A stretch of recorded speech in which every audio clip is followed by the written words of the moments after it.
In man's pursuit of beauty and perfection, jewelry pieces have been a constant companion.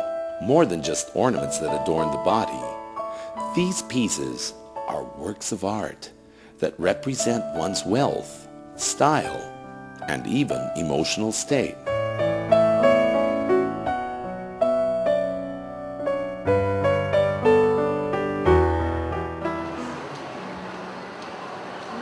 The passion for jewelry is intrinsic among Filipinos.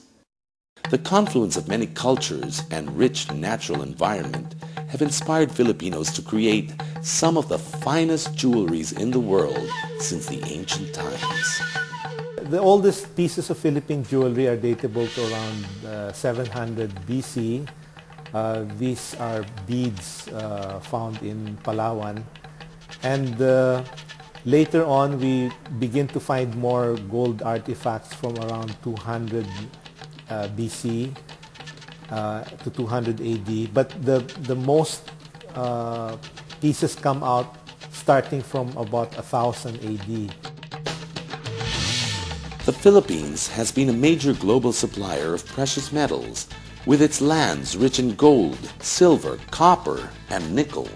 In fact, it is believed to have the world's largest gold reserves outside of South Africa. Because Mindanao really produced gold since ancient times. The Philippines has very high mineral reserves of both gold and silver.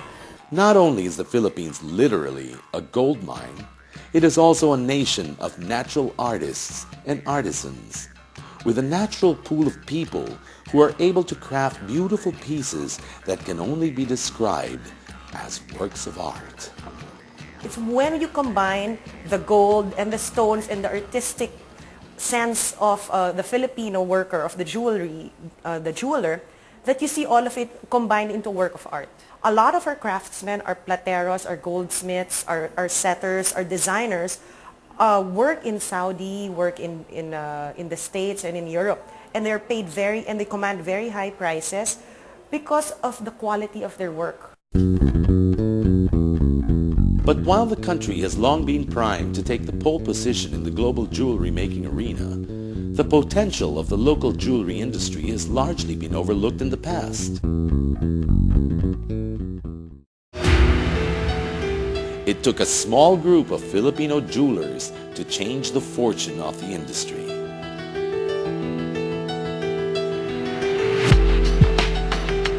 In 1986, local jewelers formed the Guild of Philippine Jewelers Incorporated. The Guild's main aim was to develop the industry so it can have the same economic opportunities other Asian countries were enjoying. Aside from organizing shows and trade events, it commissioned several in-depth studies that became the basis of legislative reforms that the Guild tenaciously pursued. Their hard work paid off in 1998, when Republic Act 8502, or the Jewelry Industry Development Act, was enacted. This law finally recognized the economic importance of the Philippine jewelry industry and granted tax incentives to qualified jewelry enterprises.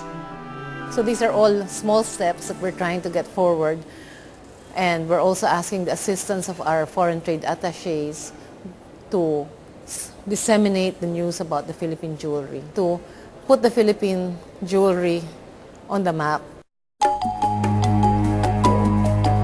Today, the industry is still facing some challenges, but it is on track towards realizing its full potential.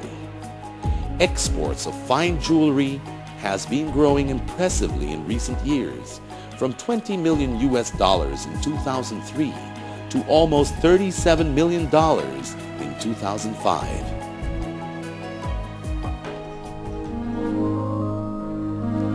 The Department of Trade and Industry has now identified fine jewelry as one of 7 products under fashion, a priority sector seen as a key economic revenue stream.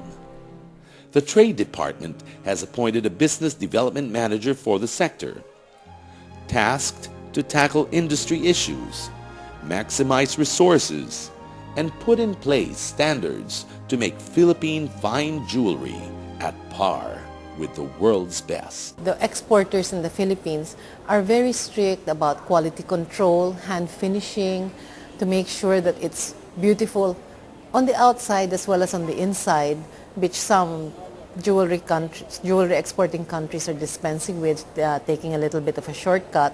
But in the Philippines, because we're mainly oriented towards made-to-order with people who understand jewelry, so we still have these high-quality standards that are very important. We're also very, maybe more picky about jewelry design because of our background of dealing with ladies who understand what they want, who are in the know about fashion. As industry players band together to propel the sector, Filipino jewelry designers are doing their share to put Philippine fine jewelry on the map. Designers like Phi Ko are creating unique yet very Filipino pieces and reaping international acclaim for them. The design pieces, they are unique in a way that going back to the roots of what design is all about. That's the instinct, that's what's really inside us. The international jewelry market is discerning and demanding, but Filipino jewelers have taken on the challenge, joining international jewelry shows in Italy and Hong Kong. They have even sent trade missions to the United States and Australia. Actually, if we get more people into the export market, we should be able to grow because there is a market. The Filipinos are changing, okay? We have to keep up with the times. We can easily adapt to the world market. So we really can, if there is an order for something that is more European or more American, then we can do that. We're chameleons in that sense. We can get influences from many cultures, make it our own, improve on it, and do something with it. There's no doubt the Philippine jewelry industry is poised to take its rightful place in the world.